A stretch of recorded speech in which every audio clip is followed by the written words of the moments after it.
إن الحمد لله نحمده ونستعينه ونستغفره ونعوذ بالله من شرور أنفسنا ومن سيئات أعمالنا من يهده الله فلا مضل له ومن يضلل فلا هادي له وأشهد أن لا إله إلا الله وحده لا شريك له وأشهد أن محمدًا عبده ورسوله يا أيها الذين آمنوا اتقوا الله حق تقاته ولا تموتن إلا وأنتم مسلمون يا أيها الناس اتقوا ربكم الذي خلقكم من نفس واحدة وخلق منها زوجها وبث منهما رجالا كثيرا ونساء واتقوا الله الذي تساءلون به والأرحام إن الله كان عليكم رقيبا يا أيها الذين آمنوا اتقوا الله وقولوا قولا سديدا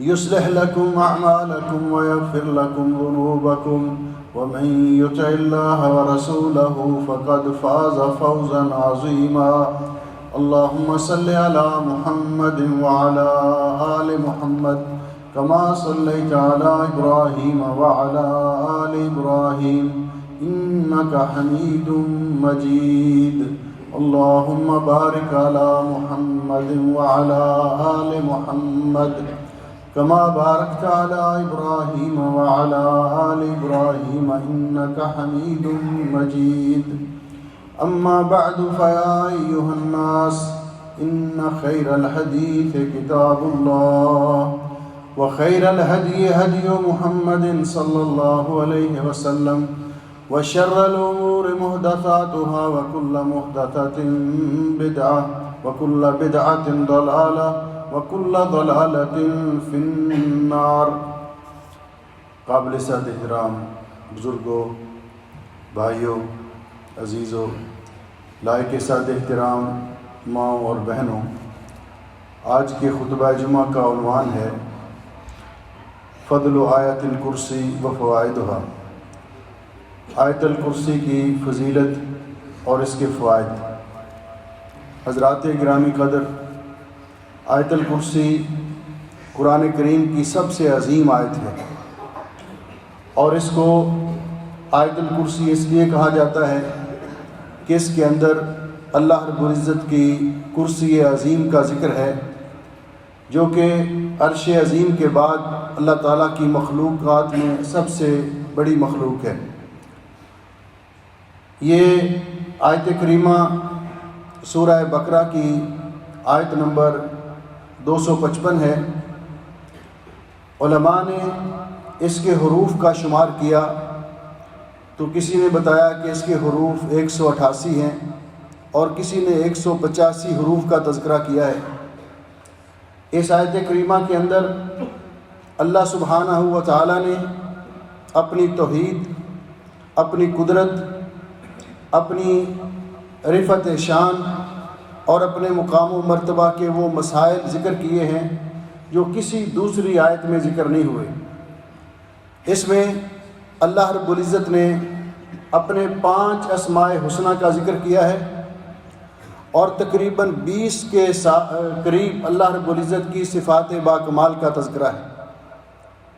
یہ آیت کریمہ، اس کے بارے میں رسول اکرم صلی اللہ علیہ وسلم نے جو ارشاد فرمایا، عن ابی بن کعب رضی اللہ تعالیٰ عنہ، حضرت ابی بن کعب رضی اللہ تعالیٰ عنہ بیان کرتے ہیں، قال قال رسول اللہ صلی اللہ علیہ وسلم، کہ رسول اکرم صلی اللہ علیہ وسلم نے ایک دن مجھے مخاطب کرتے ہوئے فرمایا، یا ابا المنذر، اے ابو منذر، یہ حضرت ابی بن کعب رضی اللہ عنہ کی کنیت ہے، اتدری ایو آیت من کتاب اللہ معک اعظم، کیا آپ کو معلوم ہے کہ قرآن کریم کی سب سے عظیم آیت کریمہ کون سی ہے؟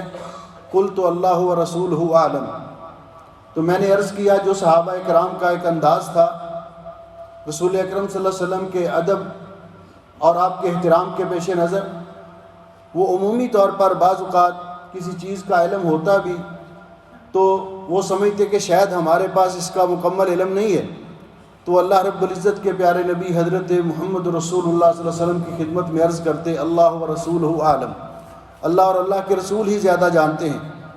آپ نے پھر یہ سوال دہرایا، تو اس کے بعد جب دوسری مرتبہ آپ نے پوچھا قال قلت، تو حضرت ابی نے آپ کہتے ہیں میں نے جواب دیا اللہ لا الہ الا ہو الحی القیوم، کہ یہ آیت الکرسی ہے جو قرآن کریم کی سب سے عظمت والی آیت ہے، سب سے عظیم آیت ہے۔ تو رسول اکرم صلی اللہ علیہ وسلم نے فضرب فی صدری، میرے سینے پہ ہاتھ مارا اور فرمایا واللہ لیحنک العلم ابا المنذر، ابو منذر آپ کو یہ علم مبارک ہو۔ تو گویا کہ رسول اکرم صلی اللہ علیہ وسلم نے اس کو قرآن پاک کی سب سے عظیم آیت، عظمت والی آیت قرار دیا ہے۔ اس لیے ہر مسلمان کو یہ آیت حفظ ہونی چاہیے، جس قدر اللہ سبحانہ و تعالیٰ نے اس کے اندر فوائد اور برکات رکھی ہیں، اور اللہ سبحانہ و تعالیٰ کی شان و عظمت کا جس طرح تذکرہ ہے، اس لیے ہر مسلمان کو یہ آیت یاد ہونی چاہیے۔ آیت الکرسی ایک ہی آیت ہے، سورۃ البقرہ کی آیت 255۔ جب اللہ رب العزت نے اس کو یہ شان اور مقام دیا تو اس کا مرکزی مضمون جو سامنے آتا ہے وہ اللہ تعالیٰ کی توحید ہے، کیونکہ اللہ سبحانہ و تعالیٰ کی منشا ہے کہ اللہ کی زمین پہ رہنے والے اللہ کے بندے، اللہ کی مخلوق، وہ اللہ تعالیٰ کو وحدہ لا شریک مانے، اس کی ذات یا اس کی صفات میں کسی کو اس کا شریک نہ ٹھہرائیں۔ اسی لیے آپ سورۃ اخلاص کو دیکھ لیجئے، سورہ اخلاص قل هو اللہ احد، ایک صحابی نبی پاک صلی اللہ علیہ وسلم کے وہ سفر میں تھے، ان کو امام مقرر کیا گیا، تو وہ قرآن پاک کی جہاں سے بھی فاتحہ کے بعد قرات کرتے ساتھ سورۃ اخلاص ضرور پڑھتے۔ صحابہ کرام نے عرض کیا کہ حضرت آپ کو نبی پاک صلی اللہ علیہ وسلم نے ہمارے امام مقرر کیا ہے، تو کیا ایک سورت یا ایک جگہ سے قرآن پاک کی قرات آپ کے لیے کافی نہیں ہے؟ تو انہوں نے کہا بھئی دیکھیے میں نے تو ایسے ہی نماز پڑھانی ہے، آپ کسی اور کو امام مقرر کر لیں۔ اب وہ نیکی اور تقوی میں سب سے آگے تھے، اور پھر رسول اکرم صلی اللہ علیہ وسلم نے ان کو امام بنایا تھا۔ انہوں نے اس کو برداشت تو کیا، لیکن جا کر واپس جب یہ لشکر واپس آیا تو رسول اکرم صلی اللہ علیہ وسلم کی خدمت میں ان کی شکایت لگا دی، حضرت جی ہمارے امام صاحب سورۃ فاتحہ کے بعد جہاں سے بھی قرات کرتے ہیں ساتھ سورۃ اخلاص قل هو اللہ ضرور پڑھتے ہیں۔ تو نبی پاک صلی اللہ علیہ وسلم نے فرمایا ہاں بھئی آپ اس کو کیوں پڑھتے ہیں؟ تو انہوں نے عرض کیا حضرت انی احبها، مجھے اس سورت کے ساتھ بڑا پیار ہے۔ رسول اکرم صلی اللہ علیہ وسلم نے فرمایا پھر یاد رکھو حبک ایاھا ادخلک الجنہ، اس کی محبت تمہیں جنت میں لے جائے گی۔ تمہیں پیار کیوں ہے؟ اس صحابی نے اس کی وجہ بیان کی، لأنہا صفت الرحمن، اس لیے کہ اللہ تعالیٰ کا مکمل تعارف ہے، اللہ تعالیٰ کی توحید پر مشتمل ہے۔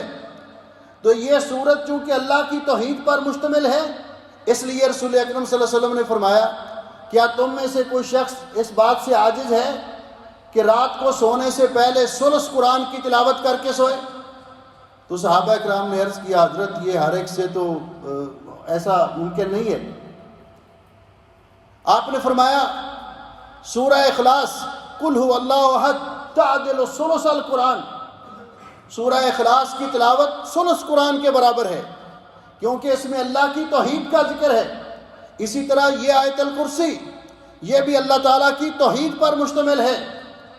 توحید کی تینوں اقسام اس کے اندر پائی جاتی ہیں، توحید الوہیت، توحید ربوبیت اور توحید اسماء و صفات۔ اس لیے اس کو قرآن کریم کی سب سے عظیم آیت قرار دیا گیا۔ امام ابن تیمیہ رحمۃ اللہ علیہ اس آیت کے بارے میں، آیت الکرسی کے بارے میں فرماتے ہیں کہ آیت الکرسی وَلَيْسَ فِي الْقُرْآنِ آیَةٌ وَاحِدَةٌ تَضَمَّنَتْ مَا تَضَمَّنَتْهُ آیَةُ الْکُرْسِی، قرآن پاک میں کوئی ایک اور ایسی آیت نہیں ہے جس کے اندر وہ کچھ بیان کیا گیا ہو جو آیت الکرسی کے اندر بیان کیا گیا ہو۔ اس لیے رسول اکرم صلی اللہ علیہ وسلم نے ایک دوسری حدیث میں حضرت ابو امامہ بیان کرتے ہیں، اور اس سے پہلے ایک روایت سیدہ اسماء رضی اللہ تعالیٰ عنہا سے کہ نبی پاک صلی اللہ علیہ وسلم نے فرمایا کہ اللہ تعالیٰ کا اسم اعظم جس کے ذریعے اللہ تعالیٰ سے دعا مانگی جائے تو اللہ تعالیٰ اس کو کبھی رد نہیں کرتے، ضرور قبول کرتے ہیں۔ وہ دو صورتوں میں ہے، ایک آیت الکرسی میں اور دوسرا سورہ آل عمران کی ابتدائی آیات میں۔ آیت الکرسی میں اللہ لا الہ الا هو الحی القیوم، اور سورۃ آل عمران کی ابتدائی آیات میں الف لام میم اللہ لا الہ الا هو الحی القیوم۔ اور ایک دوسری روایت میں حضرت ابو امامہ بیان کرتے ہیں کہ نبی پاک صلی اللہ علیہ وسلم نے فرمایا ان اسم اللہ الاعظم الذی اذا دعی بہ اجاب، اللہ تعالیٰ کا اسم اعظم جس کے ذریعے اگر اللہ تعالیٰ سے دعا مانگی جائے تو اللہ ضرور قبول کرتے ہیں، وہ تین صورتوں میں ہے، فی سورۃ البقرہ و آل عمران و طٰہٰ، سورۃ البقرہ میں یعنی آیت الکرسی میں، سورہ آل عمران کی ابتدا میں اور سورۃ طٰہٰ میں، اور پھر ان آیات کا ذکر کیا کہ سورۃ البقرہ میں آیت الکرسی میں ہے اللہ لا الہ الا هو الحی القیوم، اور سورۃ آل عمران میں الف لام میم اللہ لا الہ الا هو الحی القیوم، اور سورہ طٰہٰ میں وعنت الوجوہ للحی القیوم۔ ان تین صورتوں میں ہے۔ راوی بیان کرتے ہیں کہ مجھے یوں معلوم ہوتا ہے کہ جیسے الحی القیوم یہ اللہ تعالیٰ کا اسم اعظم ہے۔ اللہ سبحانہ و تعالیٰ نے اس آیت کی جو عظمت اور شان اس کو عطا کی، اس کے مندرجات پر اگر ہم تھوڑا سا روشنی ڈالیں تو سب سے پہلے اس میں اللہ تعالیٰ کی توحید کے اس بات کے لیے اللہ رب العزت نے 12 دلائل ذکر کیے ہیں ایک آیت کے اندر۔ اپنی توحید اور اپنی وحدانیت کے پر اللہ رب العزت نے 12 دلائل ذکر کیے ہیں، ہر جملہ ایک دلیل ہے، اور اللہ رب العزت نے اس آیت کریمہ کو اپنے اسم اعظم لفظ جلالہ اللہ تعالیٰ کے اسم ذاتی اللہ سے شروع کیا ہے، اللہ لا الہ الا هو الحی القیوم، اور یہ کلمہ توحید ہے جس پر زمین و آسمان کا نظام اللہ نے قائم کیا ہے۔ اللہ رب العزت نے اس وقت تک اس زمین و آسمان کو اللہ رب العزت باقی رکھے گا جب تک یہ کلمہ پڑھنے والا ایک شخص بھی دنیا کے اندر موجود ہے، کلمہ توحید کا اقرار کرنے والا، اس لیے کہ یہ سب سے بڑا منشا اور مقصد ہے۔ تو سب سے پہلے اللہ لا الہ الا ہو، اللہ رب العزت کے علاوہ کوئی معبود برحق نہیں، وہی پوری کائنات کا معبود ہے، الہ ہے، اس کی عبادت میں کوئی اس کا شریک نہیں، یہ اس کی ابتدا ہے۔ اور اس کے بعد اللہ رب العزت نے اپنے اوصاف ذکر کیے۔ تو یہ کلمہ توحید یہ وہ کلمہ ہے کہ رسول اکرم صلی اللہ علیہ وسلم نے فرمایا لا تقوم الساعہ حتی یقال فی الارض اللہ اللہ، جب تک زمین میں کلمہ توحید پڑھا جاتا رہے گا، اللہ کا نام لینے والے موجود رہیں گے، قیامت قائم نہیں ہوگی۔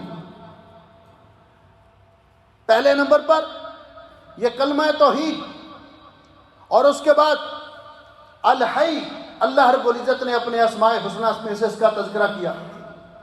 الحی سے مراد کیا ہے کہ اللہ رب العزت حی ہے، اللہ تعالیٰ کی حیات دائمی اور ابدی ہے، اس کو فنا نہیں۔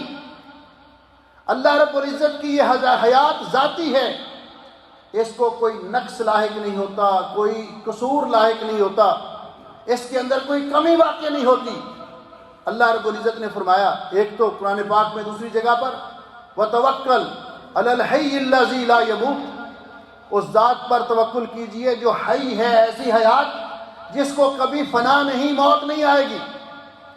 اور یہاں اللہ رب العزت نے فرمایا موت تو بڑی دور کی بات ہے، اللہ رب العزت کو تو نیند بھی نہیں آتی، نیند تو بڑی دور کی بات ہے، اس مالک کو تو اونگ بھی نہیں آتی، جس نے یہ ساری کائنات کا نظام سنبھالا ہوا ہے اور اس کو چلا رہا ہے. اور فرمایا اللہ لا الہ الا ہو الحی القیوم. قیوم کا معنی کیا ہے؟ کہ خود قائم بے نفس ہی ہے اور دوسری چیزوں کو قائم رکھنے والا ہے، پوری کائنات کا نظام چلانے والا ہے.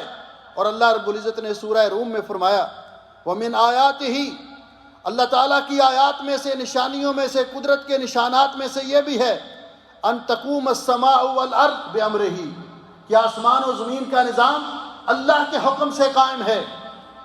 جب یہ صفات اللہ رب العزت کی ہیں تو اس کا صاف مطلب یہ ہے کہ وہی مالک جس کے اندر یہ صفات با کمال ہیں وہی الہ و معبود ہے، اس کے علاوہ کوئی عبادت کے لائق نہیں. وہی پوری کائنات کا خالق ہے، مالک ہے، رازق ہے، مدبر الامور ہے، مشکلات کو حل کرنے والا ہے، مصائب کو ٹالنے والا ہے، اولاد دینے والا، عزت دینے والا، رزق دینے والا، سب کچھ اللہ رب العزت کی ذات بابرکات ہے. اس لیے فرمایا الحی القیوم. یہ صفات جس کے اندر ہیں اس کے لیے لازمی ہے کہ وہ نظام کائنات کو چلا سکے کہ اس کے منفی صفات کی نفی ہو. اور اس لیے فرما دیا لا تأخذہ سنۃ ولا نوم. اللہ رب العزت کو نیند تو درکنار اونگ بھی نہیں آتی، کیونکہ اونگ آنے سے بھی یہ صفت نقص ہے، یہ کمی ہے، سارا نظام تلپٹ ہو جاتا ہے. مثال کے طور پر آپ ایک بندے کے ہاتھ میں کوئی کانچ کا برتن تھمائیں اور اس کو 2 دن تک 2 راتوں تک جاگتا رکھیں، اسے کہیں گرنے نہیں دینا، تو جب آپ اس کو اس قدر بیدار رکھیں گے تو اس کو اونگ بھی آ گئی تو اس کا کام تمام ہو جائے گا. اللہ رب العزت تمام صفاتیں، اللہ رب العزت کے تمام نام حسنہ ہیں، اچھے اور بابرکت ہیں. اللہ تعالیٰ کی تمام صفات کمال ہیں، ان میں کوئی نقص نہیں ہے، ان میں کوئی عیب نہیں ہے. تو فرمایا لا تأخذہ سنۃ ولا نوم. اللہ تعالیٰ کو نیند تو بڑی دور کی بات، اس کو اونگ بھی نہیں آتی. اس کے بعد فرمایا لہو ما فی السماوات و ما فی الارض. اللہ کی ملکیت ہے جو کچھ آسمانوں میں ہے، جو زمین میں ہے. یہ آسمان و زمین اور ان کے جو کچھ درمیان ہے اور جس قدر مخلوقات پائی جاتی ہیں سب اللہ کی مخلوق ہیں، اللہ کے بندے ہیں. اللہ رب العزت نے فرمایا لہو ما فی السماوات و ما فی الارض وما بینہما وما تحت الثری. اللہ کی ملکیت ہے جو کچھ آسمانوں میں ہے، جو زمین میں ہے، جو دونوں کے درمیان ہے اور جو گیلی مٹی کے نیچے ہے، سب کچھ اللہ کی ملکیت ہے. تو جو ساری کائنات کا خالق بھی ہے، کائنات کے نظام کو چلانے والا بھی ہے، مالک بھی ہے، وہی الہ اور معبود ہونے کے لائق اور حقدار ہے، مستحق ہے. یہ بھی اللہ رب العزت کی الوہیت پر، وحدانیت پر دلیل ہے. اس کے بعد فرمایا من ذا الذی یشفع عندہ الا باذنہ. کون ہے جو اللہ رب العزت کی بارگاہ میں اللہ کی اجازت کے بغیر، اللہ کے اذن کے بغیر کسی کی سفارش کر سکے؟ اس میں اللہ رب العزت نے اپنے اختیارات، اپنی قدرت کاملہ اس کا اظہار فرمایا کہ اللہ رب العزت کی بارگاہ میں اس کے اذن کے بغیر، اس کے حکم کے بغیر کوئی پتہ بھی حرکت نہیں کر سکتا، کوئی دم نہیں مار سکتا. اور قیامت کے دن بھی اللہ کی بارگاہ میں شفاعت وہی کرے گا جس کو اللہ رب العزت کی طرف سے اجازت ملے گی. اس لیے شفاعت الکبریٰ کی حدیث میں پیارے نبی حضرت محمد الرسول اللہ صلی اللہ علیہ وسلم نے فرمایا کہ میں قیامت کے دن جب ساری مخلوق، تمام انبیاء انکار کر دیں گے، میرے پاس آئیں گے کہ میں اللہ کی بارگاہ میں سفارش کروں کہ اللہ تعالیٰ بندوں کا حساب شروع کرے، تو میں اللہ رب العزت کے عرش کے نیچے سجدہ کروں گا، لمبا سجدہ، جب تک اللہ کو منظور ہوگا. یہ سجدہ اللہ تعالیٰ سے شفاعت کی اجازت طلب کرنے کے لیے ہوگا.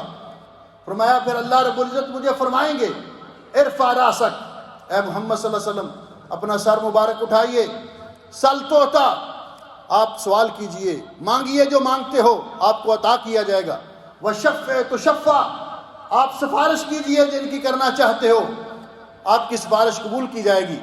تو پھر آپ اللہ رب العزت کی بارگاہ میں سفارش کریں گے کہ لوگوں کا حساب شروع کیا جائے۔ اس لیے اپنی مرضی سے کوئی اللہ رب العزت کی بارگاہ میں شفاعت نہیں کر سکتا، کسی کی سفارش نہیں کر سکے گا قیامت کے دن۔ اس لیے علماء نے قرآن پاک کے اس دستور اور رسول کے مطابق شفاعت کے لیے شرائط بیان کی ہیں۔ پہلی شرط یہ ہے الاذن للشافع، جو سفارش کرنے والا ہے اس کو اللہ تعالیٰ کی طرف سے اذن ملے، اجازت ملے۔ جب تک اجازت، اور یہ اللہ رب العزت نے فرمایا من ذا الذی یشفع عندہ الا باذنہ، کون ہے جو اللہ رب العزت کی بارگاہ میں اللہ کے اذن کے بغیر، اللہ کی اجازت کے بغیر کسی کی شفاعت کر سکے۔ اور دوسرا، سفارش کرنے والا اپنی مرضی سے ہر کسی کی سفارش کر بھی نہیں سکے گا۔ سفارش کرنے والا اسی کی سفارش کر سکے گا اللہ کے اذن سے جس کی شفاعت، جس کی سفارش اللہ کو منظور ہوگی، اللہ رب العزت کو یہ بات پسند ہوگی کہ اس کی شفاعت کی جائے۔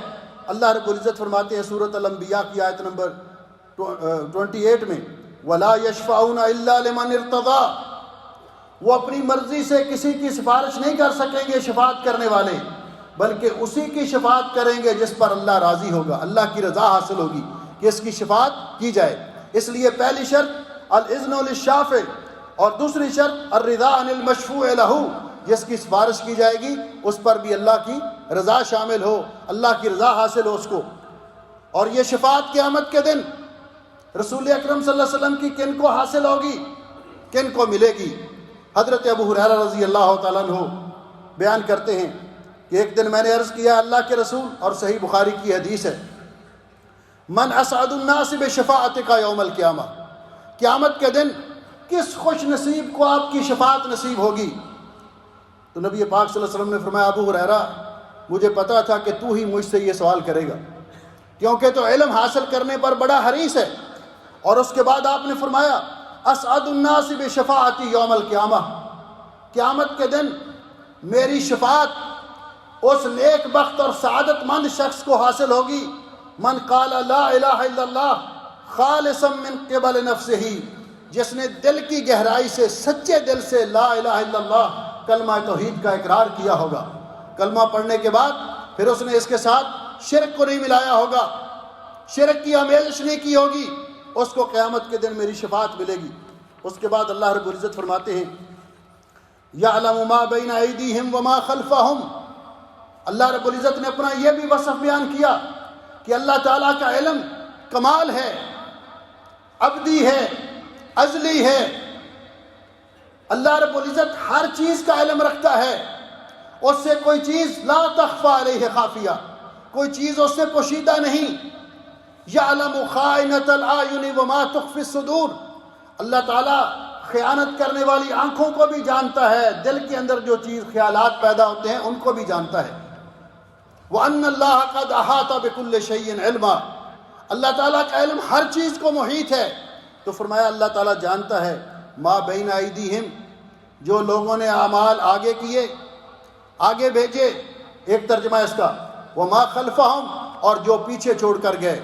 دوسرا معنی ظاہری اعمال کو بھی جانتا ہے، پوشیدہ اعمال کو بھی جانتا ہے، ظاہری اعمال کو بھی جانتا ہے، باطنی اعمال کو بھی جانتا ہے، وہ عالم الغیب والشہادہ ہے۔ اس لیے اللہ رب العزت کا علم کامل ہے۔ یعلم ما بین ایدیہم وما خلفہم ولا یحیطون بشیء من علمہ، اور اللہ کی مخلوق اللہ تعالیٰ کے علم میں سے کسی چیز کا احاطہ نہیں کر سکتی الا بما شاء، سوائے اس کے جو اللہ نے کسی کو عطا کیا۔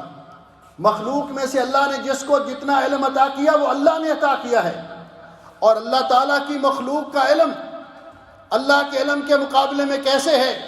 صحیح بخاری کے اندر یہ روایت موجود ہے کہ جب حضرت موسیٰ علیہ السلام اور حضرت خضر علیہ السلام کی ملاقات ہوئی اور وہ کشتی پہ سوار ہوئے، اس کشتی کے کنارے پر ایک چڑیا بیٹھی ہوئی تھی، پرندہ بیٹھا ہوا تھا۔ اس نے سمندر میں سے اپنی چونچ کے ساتھ پانی حاصل کیا، تو حضرت خضر علیہ السلام نے، اور صحیح بخاری کی یہ روایت ہے، موسیٰ علیہ السلام کو مخاطب کرتے ہوئے فرمایا ما علمک و علمی و علم الخلائق، میرا علم، آپ کا علم اور تمام مخلوقات کا علم فی علم اللہ، اللہ کے علم میں ایسے ہے، اللہ کے علم کے مقابلے میں ایسے ہے، الا مقدار ما غمس ھذا العصفور من قارہ، جتنا کہ اس چڑیا نے اپنی چونچ میں پانی حاصل کیا ہے، پانی کا ایک قطرہ حاصل کیا ہے، میرا علم، آپ کا علم اور تمام مخلوقات کا علم اللہ کے علم کے مقابلے میں اس کی حیثیت یہ ہے۔ اور جب اللہ رب العزت نے فرشتوں سے پوچھا، یہ کہا انبئونی باسماء ہؤلاء، آدم علیہ السلام کو پیدا کرنے کے بعد مجھے ان چیزوں کے نام بتلاؤ، تو فرشتوں نے اس حقیقت کا اظہار کیا، قالوا سبحانک لا علم لنا الا ما علمتنا، سبحانک لا علم لنا الا بما علمتنا، اللہ ہمارے پاس تو صرف اتنا علم ہے جتنا تو نے ہمیں عطا کیا۔ تو مخلوق کو اللہ رب العزت نے جتنا چاہا علم عطا کیا، کسی کو زیادہ کسی کو کم، لیکن اللہ کے علم کے مقابلے میں کچھ بھی نہیں۔ اللہ تعالیٰ کا علم کمال ہے، اللہ ہر چیز کا علم رکھتا ہے، واللہ بکل شیء علیم، اللہ تعالیٰ ہر چیز کا علم رکھنے والا ہے۔ اس لیے فرمایا ولا یحیطون بشیء من علمہ الا بما شاء وسع کرسیہ السماوات والارض، اللہ رب العزت کی کرسی آسمانوں، کرسی کی وسعت آسمانوں سے اور زمین سے زیادہ ہے۔ یہ کرسی حقیقی معنوں میں ہے، جیسے اللہ رب العزت کی شان کو لائق ہے۔ اللہ کی مخلوقات میں سب سے بڑی مخلوق عرش ہے، عرش کے بعد کرسی ہے اللہ تعالیٰ کی، کیسی ہے ہمیں اس کی حقیقت کا علم نہیں اور نہ ہمیں بتلایا گیا، جیسی ہے اللہ کی شان کے لائق ہے، ہمارا اس پر ایمان ہے کہ اللہ رب العزت نے اس کا قرآن پاک میں تذکرہ کیا ہے۔ اور حضرت ابو ذر غفاری رضی اللہ تعالیٰ عنہ بیان فرماتے ہیں، قال دخلت المسجد الحرام فرأیت رسول اللہ صلی اللہ علیہ وسلم وحدہ، میں مسجد حرام میں بیت اللہ شریف میں داخل ہوا، میں نے دیکھا کہ رسول اکرم صلی اللہ علیہ وسلم تنہا تشریف فرما ہیں، فقلت، تو میں نے موقع سے فائدہ اٹھا کر یہ سوال کیا، ایما آیت نزلت علیک افضل، اے اللہ کے حبیب آپ پر اللہ رب العزت نے جو آیات نازل کی ان میں سب سے افضل آیت کون سی ہے؟ تو آپ نے فرمایا آیت الکرسی، سب سے افضل آیت آیت الکرسی ہے۔ پھر فرمایا مَالسَّمَاوَاتُ السَّبْعُ فِي الْكُرْسِيِّ إِلَّا كَحَلْقَةٍ مُلْقَاةٍ بِأَرْضِ فُلَاتٍ، فرمایا کہ ساتوں آسمان کرسی کے مقابلے میں ان کی ایسی حیثیت ہے جس طرح کہ بہت بڑے صحرا میں ایک لوہے کا کڑا پھینکا ہوا ہو، تو صحرا کے مقابلے میں کڑے کی جو حیثیت ہے یہ اللہ کی کرسی کے مقابلے میں ساتوں آسمانوں کی حیثیت ہے۔ اور اس کے بعد فرمایا وَفَضْلُ الْعَرْشِ عَلَى الْكُرْسِي كَفَضْلِ تِلْكَ الْفُلَاتِ إِلَى تِلْكَ الْحَلْقَةِ، اور اللہ تعالیٰ کے عرش کے سامنے کرسی کی حیثیت یہ ہے، اس لیے اللہ رب العزت کی کرسی یہ آسمان و زمین سے زیادہ اس کی وسعت ہے۔ وَلَا يَعُودُهُ حِفْظُهُمَا، آسمان و زمین کی حفاظت، تمام مخلوقات کی حفاظت اللہ تعالیٰ کو تھکاتی نہیں ہے، اللہ تعالیٰ اس سے تھکتے نہیں ہیں، اکتاتے نہیں، کیونکہ تھکاوٹ اکتاہٹ یہ اللہ کی صفات میں نہیں ہے، یہ صفات نقص ہیں، اللہ رب العزت ان سے مبرہ اور منزہ ہے۔ وَلَا يَعُودُهُ حِفْظُهُمَا وَهُوَ الْعَلِيُّ الْعَظِيمُ، پھر اللہ رب العزت نے اپنے دو اسماء حسنہ کا ذکر کیا، اللہ تعالیٰ علی ہے، یعنی علو خالق کائنات، اللہ تعالیٰ نے اپنے علو کا، بلندی کا ذکر کیا کہ اللہ تعالیٰ تمام مخلوق سے اعلیٰ و بالا اپنے عرش پر مستوی ہے جیسے اللہ کو لائق ہے۔ اسی لیے آپ جانتے ہیں کہ فطری طور پر جو بھی کوئی کسی کو پریشانی آتی ہے وہ آسمان کی طرف نگاہ اٹھاتا ہے، کیونکہ اس کا عقیدہ ہے کہ ہمارا خالق، ہمارا مالک، یہ اوپر والی صفت اس کی ہے کہ وہ علو عالی ہے، عرش پر مستوی ہے، وہ بلند و بالا ہے، العظیم اور سب سے عظمت والا ہے۔ یہ اللہ رب العزت کے اوصاف بیان کیے، اللہ تعالیٰ کے اسماء حسنہ بیان کیے۔ تو اس آیت کریمہ کے پڑھنے کے جو فوائد ہیں ان کا بالاختصار دوسرے خطبے میں عرض کریں گے۔ یہ گزارش کروں گا کہ آیت الکرسی یہ ہر مسلمان کو حفظ ہونی چاہیے اور یاد ہونی چاہیے، اور اس کو اپنے اوراد کا حصہ بنانا چاہیے۔ فرضی نمازوں کے بعد اہتمام کے ساتھ جہاں باقی اذکار پڑھتے ہیں وہاں سورہ آیت الکرسی بھی پڑھنی چاہیے۔ اللہ تعالیٰ مجھے اور آپ کو عمل کی توفیق بخشے۔ اقول قولی ھذا استغفر اللہ لی ولکم ولسائر المسلمین من کل ذنب واتوب الیہ۔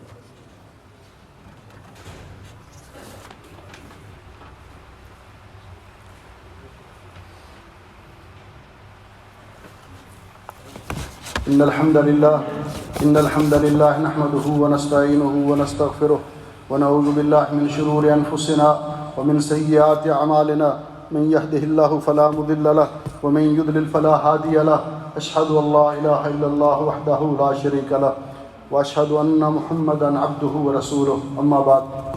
معزز سامعین کرام، سورہ آیت الکرسی کی تلاوت یہ جنت میں داخلے کا موجب اور سبب ہے۔ عن ابی امامہ رضی اللہ تعالیٰ عنہ قال قال رسول اللہ صلی اللہ علیہ وسلم، حضرت ابو امامہ بیان کرتے ہیں کہ رسول اکرم صلی اللہ علیہ وسلم نے فرمایا، من قرأ آیت الکرسی فی دبر کل صلاۃ مکتوبہ، جو شخص ہر فرض نماز کے بعد آیت الکرسی پڑھتا ہے اہتمام کے ساتھ، ہر فرض نماز کے بعد آیت الکرسی پڑھتا ہے، لم یمنعہ من دخول الجنت الا ان یموت، اس کے اور جنت کے داخلے میں صرف اس کی موت حائل ہے، یعنی مرے گا تو اللہ رب العزت اس کو جنت میں جانے کی اجازت دیں گے، یا اس کے لیے جنت کا اللہ تعالیٰ اس کو الاٹ کر دیں گے۔ تو گویا کہ یہ جنت میں جانے کا سبب ہے کہ ہر فرض نماز کے بعد اہتمام کے ساتھ آیت الکرسی کی تلاوت کرنا، آیت الکرسی پڑھنا۔ دوسرا، آیت الکرسی پڑھنے سے اللہ تعالیٰ انسان کی جان کی اور مال کی حفاظت کرتا ہے، جنات اور شیاطین کے شر سے اللہ تعالیٰ انسان کو بچاتا ہے۔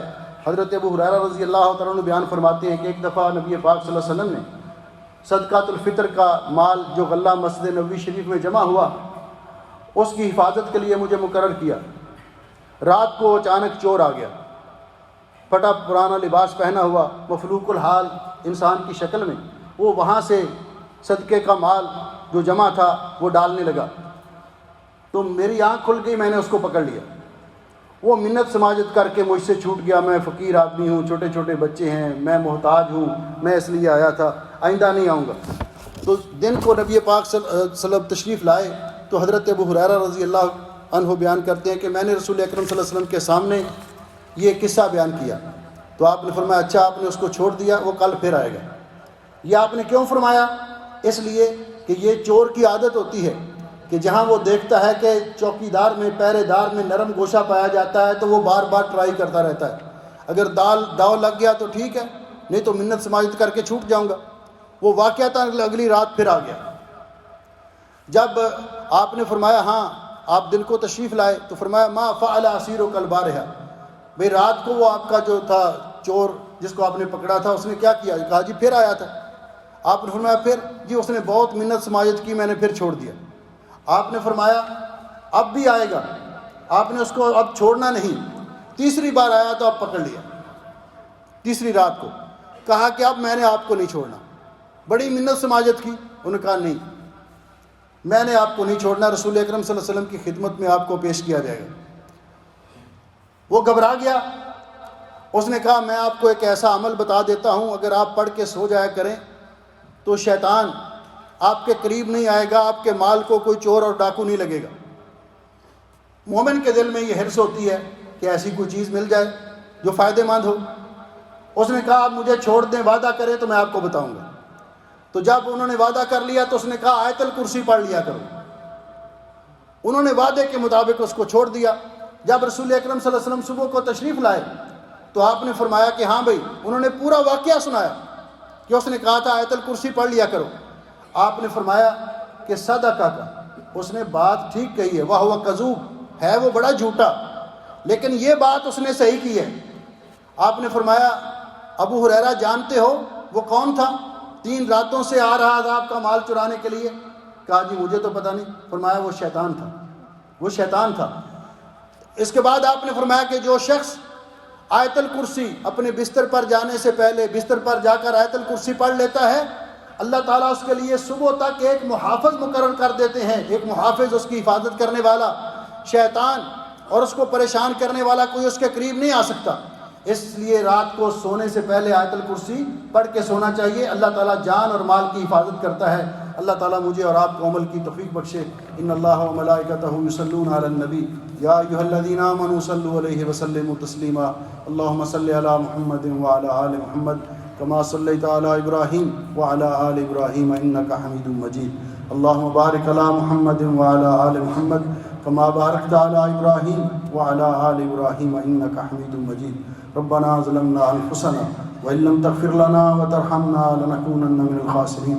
اللهم اشف مرضانا ومرضى المسلمين، اللهم اقض حاجاتنا وحاجات المسلمين، اللهم اغفر للمسلمين الميتين، اللهم احفظنا من كل سوء ومكروه، اللهم اجعل هذا البلد آمنا مطمئنا رخاء سخاء وسائر بلاد المسلمين۔ ربنا آتنا في الدنيا حسنة وفي الآخرة حسنة وقنا عذاب النار۔ سبحان ربك رب العزة عما يصفون وسلام على المرسلين والحمد لله رب العالمين۔ صفحہ